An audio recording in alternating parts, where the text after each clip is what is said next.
What is going on, everybody? I hope you're all well, and welcome back to Final Fantasy.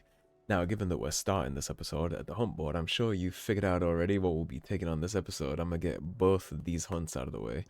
So we'll read them now, and then I'll edit up when I finally find them. I think they're probably both somewhere in Waloed, given that this is also something that they captured, so I guess I'm just gonna have to explore around, really.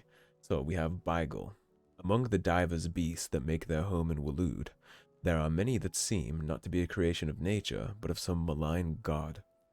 Bygul is one such creature, a cat that takes an almost perverse delight in hunting down the few survivors of the human race that yet survive on the far continent, and toying with them as a child might a doll, complete with the chewing of their extremities. And a masterless marauder.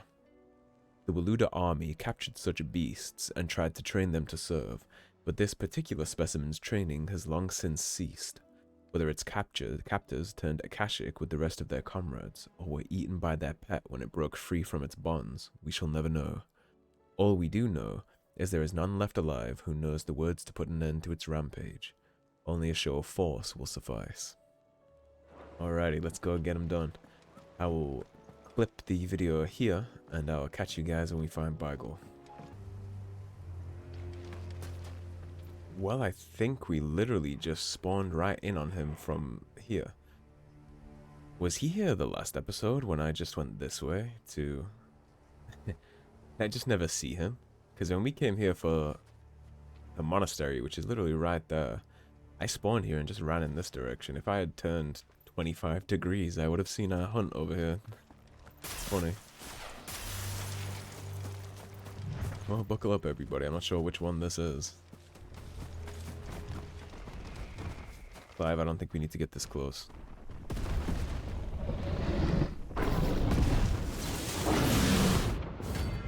Oh, this is the S rank.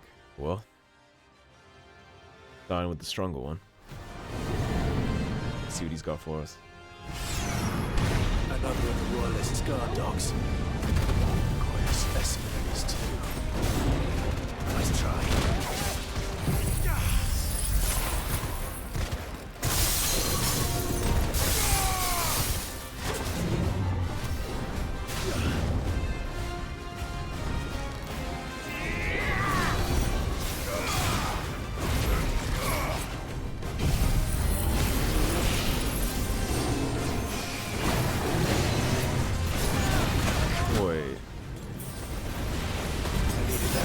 Why did my ability cancel right there?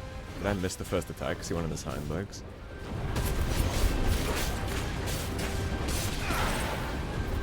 So I'm not oblivious to the fact that I almost died right there, so...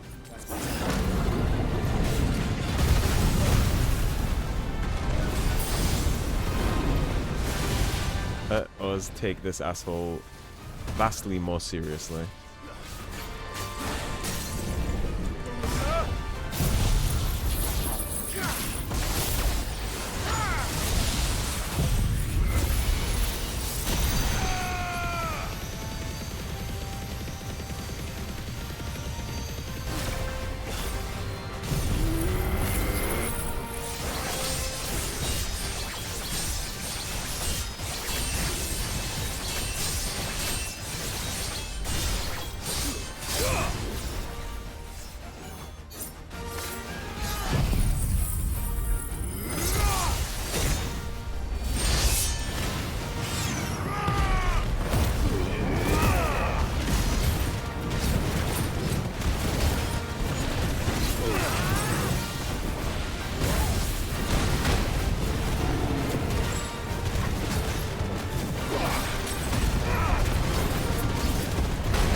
There we go.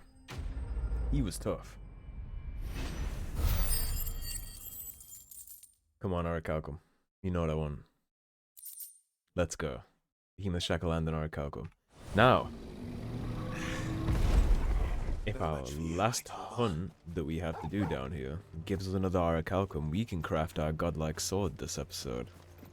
Assuming that he gives it to us. So I will cut the video as I proceed to look around this wasteland and try and find Bygul. I will see you guys well, it looks like we have a winner. I think I found him.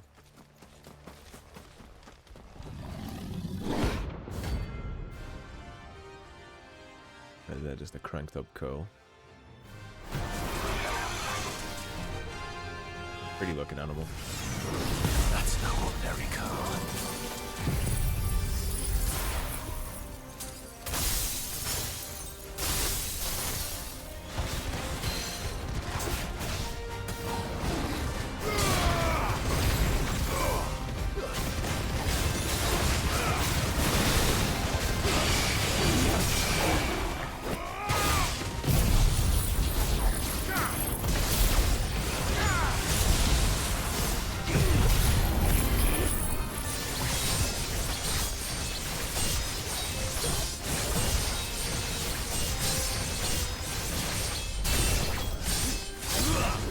Okay, so my level 5 Zan charge was actually coming from the fact that I had the lightning bolt or lightning rod down next to it, so we will be going back to lightning rod.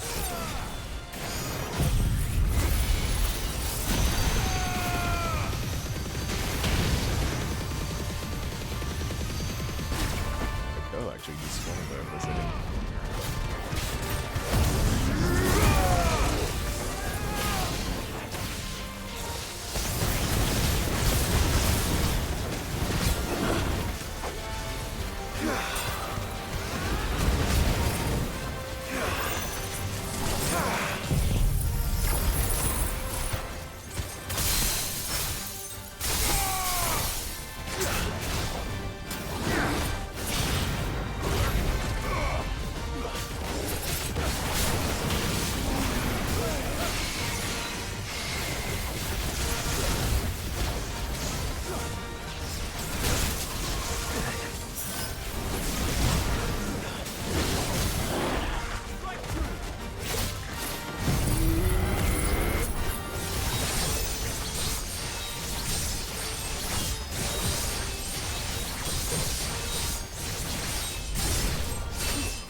Nice. Come on, give me that sweet Orichalcum. You know what I want. Gimme, gimme, gimme. Oh my god. The tragedy. Let's hope it was the last of its kind. Well, that's unfortunate. I suppose I will head back to the hideaway and talk to Hippocrates then, since we're not going to get our Orichalcum from our good old curl here. I will see you guys back at the hideaway. Alrighty, here we are back at the hideaway. Gotta talk to the buck guy.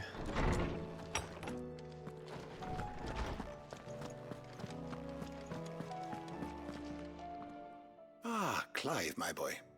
What a pleasure it is to see you. Hippocrates. There's something I need to ask you.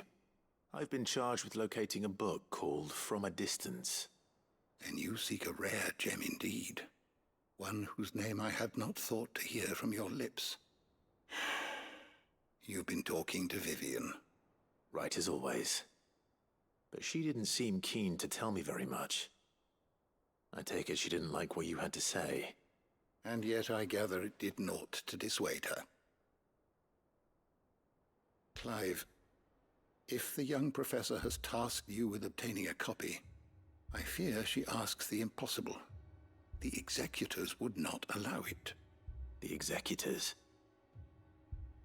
Coveters of secrets. So what if I don't allow them to have a say? Organization committed to the collection and intenebration of forbidden texts and technologies. One such text being the tome Vivian seeks, chronicling as it does the true history of the enslavement of bearers. And of course, they wouldn't want that to get out, huh? The established order, were it ever to become widely known. Then we want to go get it. So rumor has it. I've never actually read the thing, or even set eyes on it for that matter. How is it that I haven't heard of this The organization? only reason people have to burn books and get rid of them the is executor's watchword. because the Ryan is Lurk in the shadows, capable of toppling something they emerging only to regard quite seize that highly. which must be seized, be The it truth is the books, truth, and it's never a inventions, bad thing. or people, The truth is the correct before answer in all disappearing again, outcomes. leaving nary a trace. You shouldn't Which would hide explain or why Vivian's cover copy up was or snatched try to from her twist grasp anything. Not long after she found it. The truth is the By truth, the hand of the uncomfortable or no. executors, yes. But what drives them? Self-interest or ideology? Fine question. Sadly, all that is known of the executors can be recounted in a single breath. Morrigan actually has a You may great just as soon ask me of their origins, little numbers, speech about that or in the Dragon Age identities of their Origins, where she leaders. says, "It being The answer I uncomfortable, give the last would does be not make pure it any less speculation. true." Then my hunt was doomed from the first. What was Vivian expecting? You make a commitment to the truth, I'd then pluck it from thin air. everything else isn't Not even a from thin decision. air, no. You just speak true. From ash. Makes life very simple. Rumors of the executors are rife among the scholars of Storm, but rather less so across the strait. I have a friend. Well, I had a friend in the village of Garnick, a collector of rare tomes, upon which subject we would oft correspond. Alas, I have heard naught from him since the skies fell dark. And no doubt he too has turned. But though he did not mention it by name, it is possible that a surviving copy of From a Distance yet rests upon one of his many shelves, quietly awaiting discovery. If you were, by some chance, able to save even a single book from the poor man's library, I know his soul would rest easier. Very well. When I next find myself in Waloed, I'll be sure to pay Garnick a visit.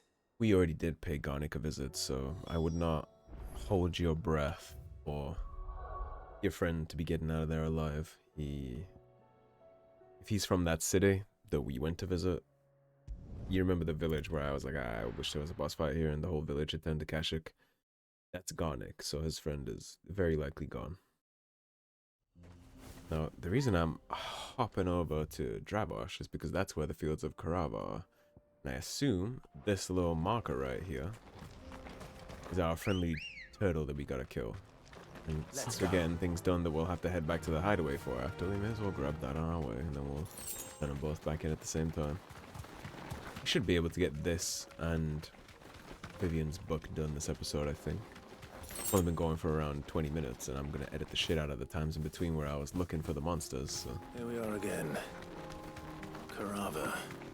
If you were a tortoise, Torgor, where would you hide? Well, I already found him. Straight home now. Can you guess what I'm gonna open this fight with? It looks like we found him.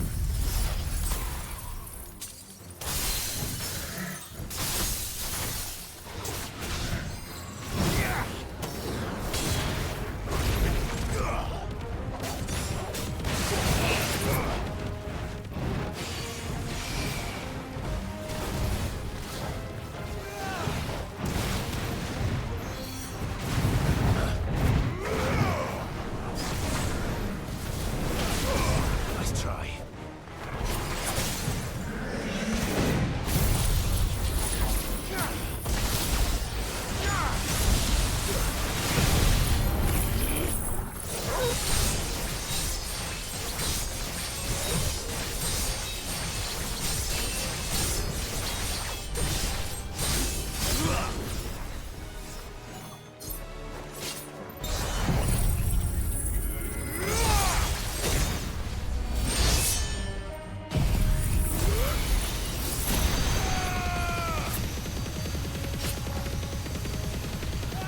Enough.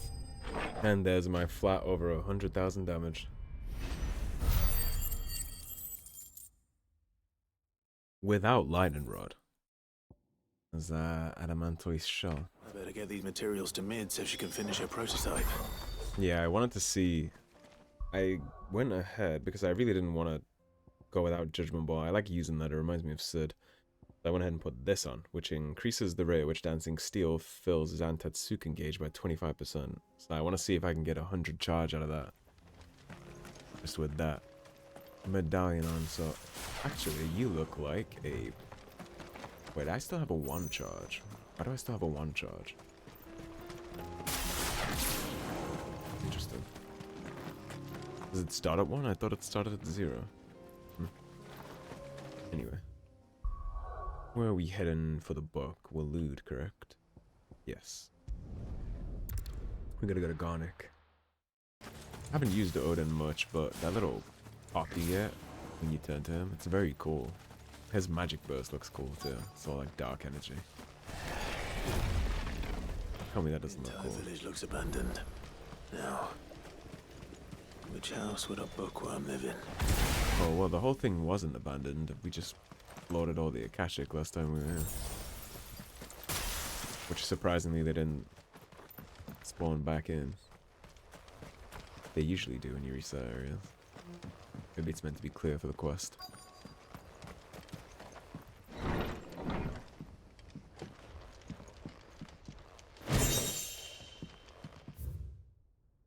Royal Intelligence or Training Report.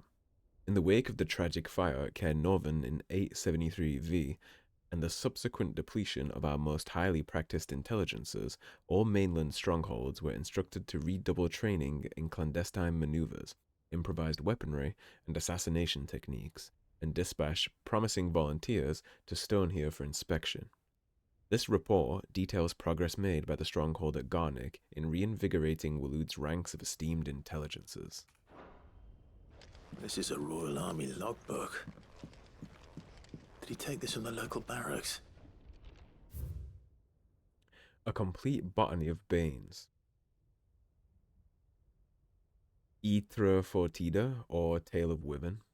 White of flower and black of rue, the latter of which gives out an inky gall when cut or crushed. The tribesmen of Northern Storm prick their skin with oaken needles soaked in such, drawing curious patterns about their arms and legs in honor of their heathen gods. The gall is passing toxicate, that a single drop taken by mouth may result in cramps most painful for 5 days and 5 nights, or if applied to a wound, certain death. Should a slip of the needle end a young warrior's life, it is said that his skin print failed to find favor among the heavens. His interests were certainly varied.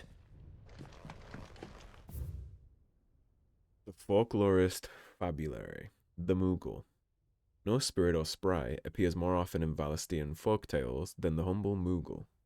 Though they are occasionally painted as mischievous souls akin to pixies or imps, most stories depict them as clumsy yet congenial spirits who delight in helping mankind with their daily labors.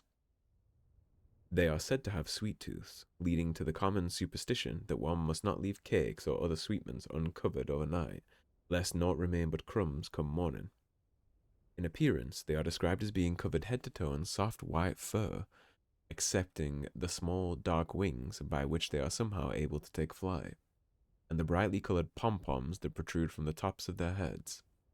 And yet, there is one detail regarding the Moogle that most find more remarkable than even the orb that tops its brow: the fact that the creatures actually exist. Preposterous, I hear you cry. Everybody knows that Moogles are the stuff of legend. I quite agree, but every legend has its basis in truth, and in the case of the Moogle, the fact may be not so dissimilar to the fiction. Ancient bestiaries list the white mole whose feet do not touch the ground among the beasts of the realm, and the illustration beside the name, why, it is none other than the Moogle.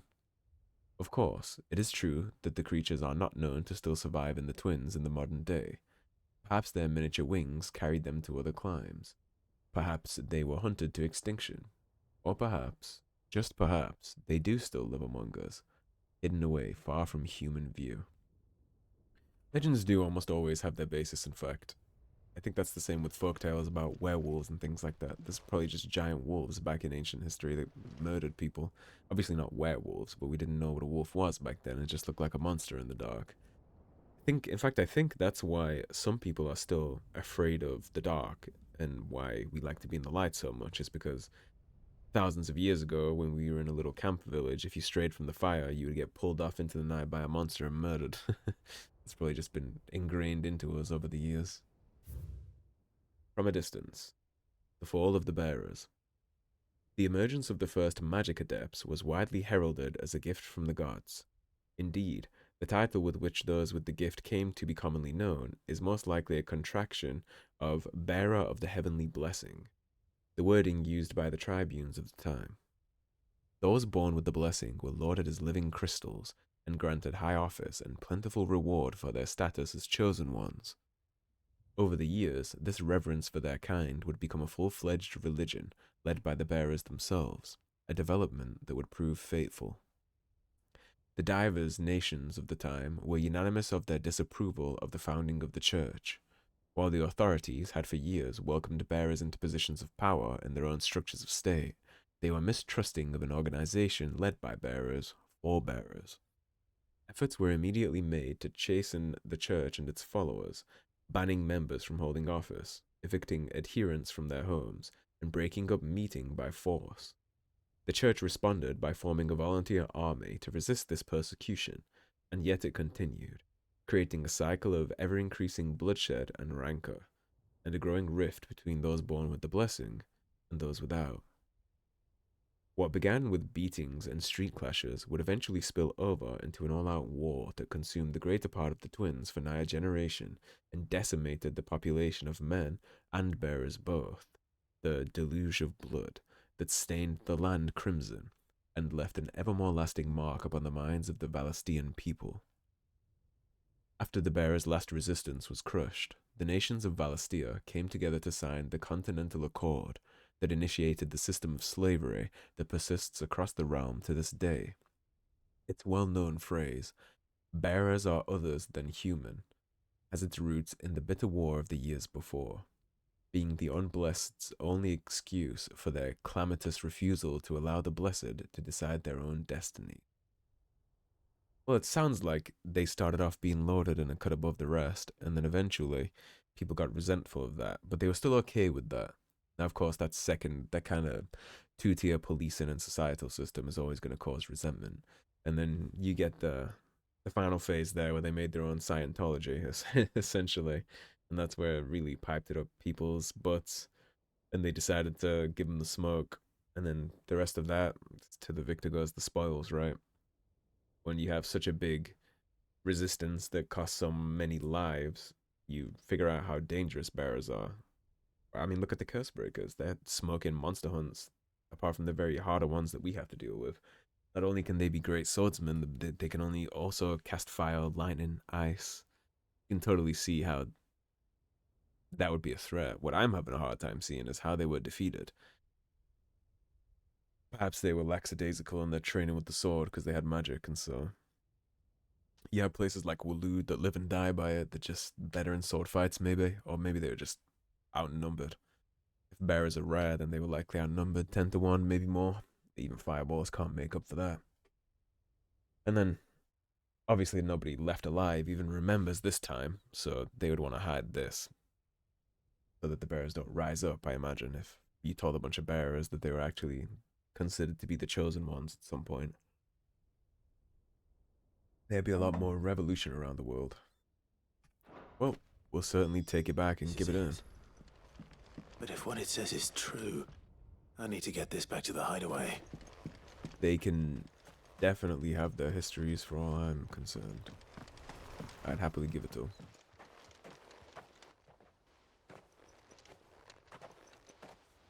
Leaving so soon, stranger? We've been watching you.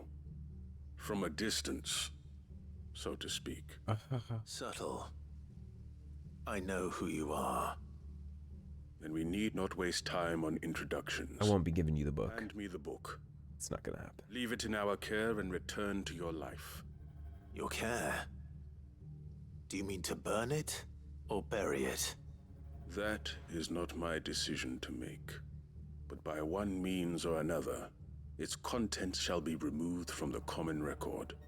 Then I'll have to politely refuse. I won't let you erase our history. Then we find ourselves at an impasse. Get your sword Very out well. there. The book can just as easily be pried from your dead hand. Might not be as easy as you think.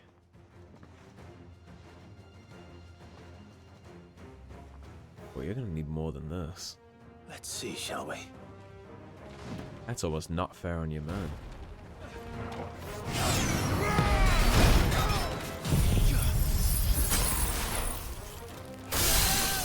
As you wish.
So even with the plus 25, we still don't get max rank off 1Q. So we are going to have to go back to Lightning Rod. That's unfortunate, but it still does damage for us. We're only going to be losing like 3, 4K.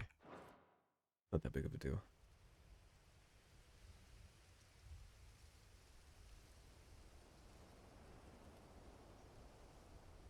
Impressive.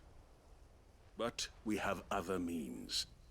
We shall claim the book yet. Don't want to get your Why own do you hands want it dirty. so badly anyway? It lays out in no uncertain terms the vanity and avarice of mankind. It tells the shameful history of the persecution and oppression of a gifted few by a giftless many. Would you say that this interpretation was correct? I don't know. You don't know. Your sword may be sharp, but your wits are dull. So let me answer for you. There is no correct interpretation of history. That a series of events took place may be proved beyond a doubt. But there can be no single, immutable explanation as to why they came to pass. It is a question of numbers and of belief. If enough people believe that a set of events occurred for a reason, that belief becomes the truth. So you're trying to control the truth? We are trying to protect people from themselves, from knowledge that would bring them naught but pain. Isn't that your interpretation? You may keep the book, for now. The world is small. We shall meet again. Until then. See, that just sounds like his interpretation of the truth. That's a 1-to-1, so his version isn't true. He thinks he's protecting Let's give people this from back to Vivian. themselves. That's his opinion. Perhaps she can explain what that was all about. As for everybody else, well, they're gonna get their opinion too. Truth is the truth. Not a bad thing or a good thing. It just is what it is. Fundamentally, the truth can never be negative because it's true. It might be uncomfortable, and the truth of a situation might be negative, but that's not a value on the truth itself. That's more on the person's actions, right? Like, the truth that your wife cheated on you, for example, is definitely negative, but it's not the truth's fault.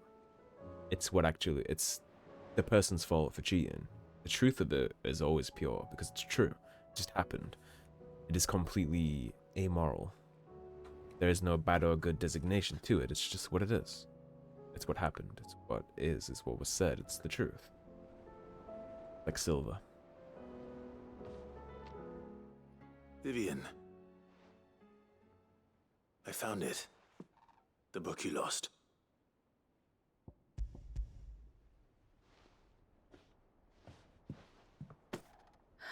You found it. Did say I would. Thank you, Clive. Even though I asked this of you, I was not entirely sure it would be possible. You had I doubts? feared the executors had seized every copy. I met with one of these executors, and I convinced him to let me keep it. He told me something. That the truth is just a matter of collective belief. And that if enough people believe a lie, that lie becomes the truth. It does. But it also means that the truth is not immutable. That it can be changed. Provided that those who wish to change it can convince enough people that their perspective is the correct one. As the sad history of the bearers proves. You said that the book inspired you to become a scholar. It did. Well, that's pedantic, Or because it's the truth also of that one. matter is still the truth of that matter. The truth didn't She's a change, it's just heretic, everybody you is see. misinformed. The A truth is still the firebrand truth. and a It doesn't dissenter. change. A gallows stood ready for her in every corner of the realm. And by shunning society, or perhaps being shunned by it, she stumbled upon a truth so potent that an entire realm trembled at the prospect of its utterance. I, too, have always felt somehow set apart from the world of men. A stranger to my own species. She taught me that my solitude was not a curse, but a gift. And that, though my journey to the truth might be a lonely one, what I found at my destination would be more than worth the cost. Do you still feel that way? That you're not one of us? Honestly, I'm not entirely sure anymore. Since coming to the hideaway, I find my thinking somewhat clouded. Perhaps the result of studying mankind from a rather closer perspective than I had intended. Welcome to the club. But the more I study, the more I find value in this perspective. In looking not from the outside, but from within. That is what So if you'll Ultima and permit people me, like him always lack. I'd like to continue my work here. I kind of talked about that when we Remember, faced off Clive, with him, that it's easy when to enough zoom people out and look believe, at the negatives people make belief begets decisions truth. on, like the Give the prisons, men and women for of this example, in benighted Barnabas's world land. the It's gift easy of to zoom truth. out and say humans locked up people believe and in fed you, them to a monster if they as I couldn't do. work. I'll try, Vivian. But if you zoom in I'll try. and you look at other things, even in that same situation, you find the value back in humanity, right? Chadwick died defending a little girl, giving her time to run so she could survive and have a future. Zooming out of things is always easy to make things look negative, but if you zoom back in, I promise there are things you can find that are quite nice. Vivian's Ninetale Scholarly Headwear, awarded to her upon the completion of her studies at the University of Canberra. Give the men and women of this benighted world the gift of truth. Make them believe in you, as I do. And as for the truth being able to be changed, I don't believe that to be true.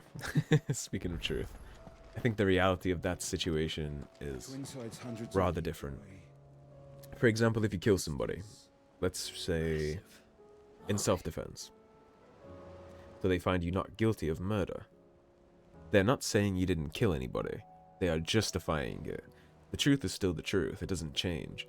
Like if you go to court for murder and they find you not guilty, that didn't change the truth, that just justified the truth. Everybody there is accepting that you killed somebody, they're just justifying it with extra information, like, well, okay, the other person had this, you did this, you had no choice, if you didn't you would have died, etc, etc. And likewise, if somebody is taken to court for being like a serial killer, let's say, and they plead not guilty, that doesn't change the truth. They're a serial killer.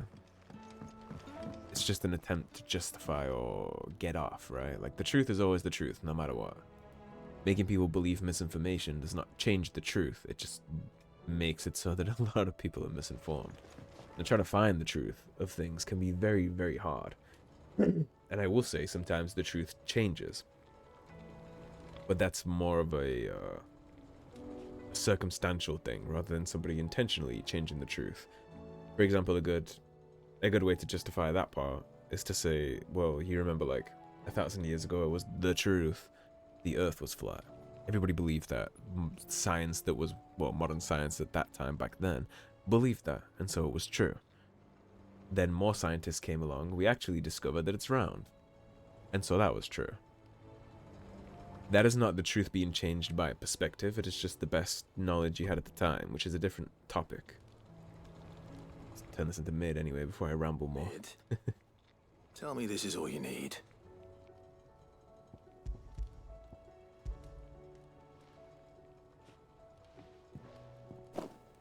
Aw, you make it sound like I asked you to save the world or something. Tell me this is all you need. It's definitely not all she needs. Most of what I need. After you left, I went over the figures again, and I realized I'd forgotten a 1 and a 0 And and a cogwheel. Just a tiny one, though. That's the problem. Your Here's scales that smaller upstairs. bastard to make, and I may have lost the one Blackthorn spent a fortnight toiling over. wait. The children. When they took apart your scales, there was a tiny brass gear. Now that I think about it, they didn't use it when we put the scales back together. The young'uns? But why would the... You know what? I don't want to know. I'll keep working on the model. You go and find that cog. Why don't you go talk to your proteges? Go on building them up. I'm not a babysitter. Has Midadol mentioned a new project yet? Indeed.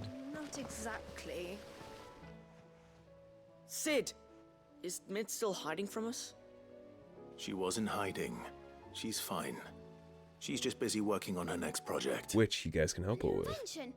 What is it? What is it? Is it an airship? I bet it's an airship! Do you think she'll let us help? That just so happens to be why I'm here. She needs something special, something only you 3 can provide. A brass gear. A tiny one. One that might fit on, say, a set of scales? Oh, the one you forgot! We remember! Do you remember We where saved it it, is? just in case. It's in the bag of bits. Since your lesson, we've been disassembling, then reassembling everything we can find. All the pieces that are left over, we keep under our beds, just in case. That's good to know. Look! I found it! I would have totally had the kids Is go that give all? it to her.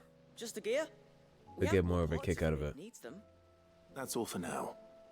But I'll let Mid know about your hoard. I think it Just would in make them case. happy to be helping Thanks, her like Sid. that.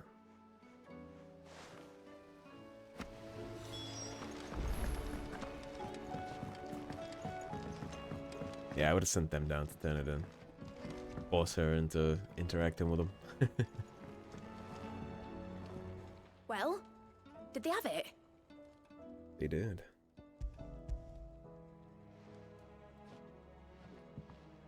They did. And they kept it somewhere nice and safe. Will it work? Will it work? He's perfect! You're a genius, Clive. What exactly are you going to use it for?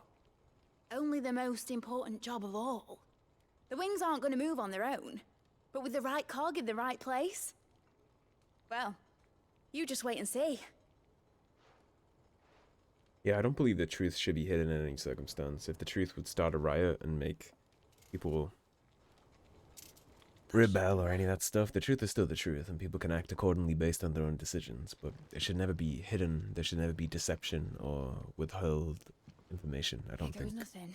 From down to top and top to down.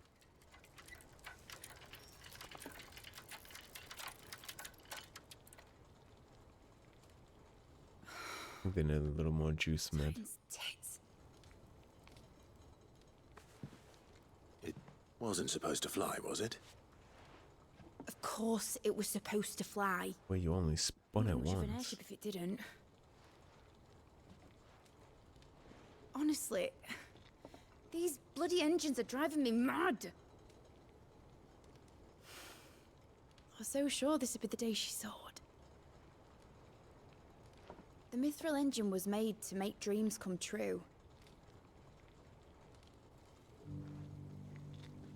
But Maybe this is one dream the world's better off without. Show folk how to take flight, and it won't be long till they're raining death down on each other. People will lose their homes, children, their mums and their dads. Like I lost mine. I'm sorry. That's a decent prophecy of the future, So am actually. I. If you look at Clive. modern day, So am I.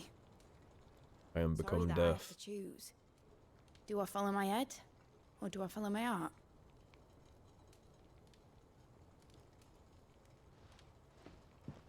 Good question. The first time I stood on the deck of your ship, felt the wind in my hair. It was like I was flying. But imagine how it would feel to actually do it. My dad always said there were two ways of living life. Chasing a dream or shuffling to your grave. And he were right. Right about a lot of things. Not that I like to admit it. People need dreams to chase. Especially in a world like this.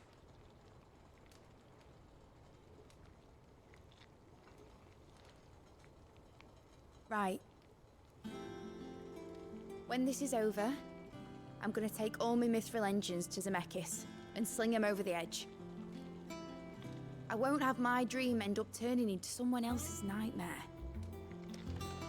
But all that hard work. All that hard work will not be used for war, Jamie. But it ain't like it'll be gone. Tell me, Clive, have you ever been on a treasure hunt? Not since Joshua and I were boys. Why do you ask? Because I'm gonna bury the engine schematics and leave behind a little riddle telling people where to find them. A really Mischievous. hard one, so that only the most dedicated dreamers will ever be able to work it out.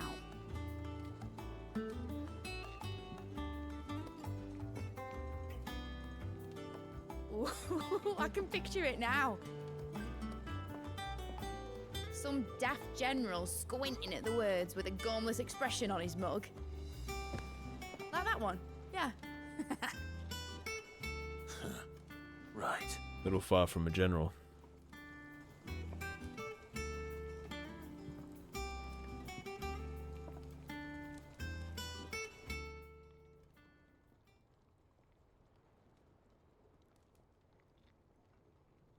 Of course, if I'm putting this engine at the end of a treasure hunt, I'll still need to make it a treasure worth hunting for.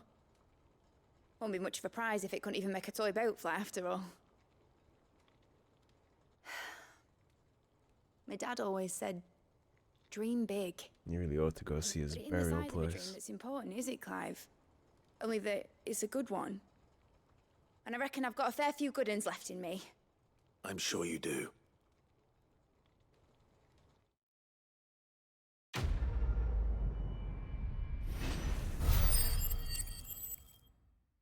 I doubt she's been to his resting place yet. She seemed like she'd do anything she could to dodge it.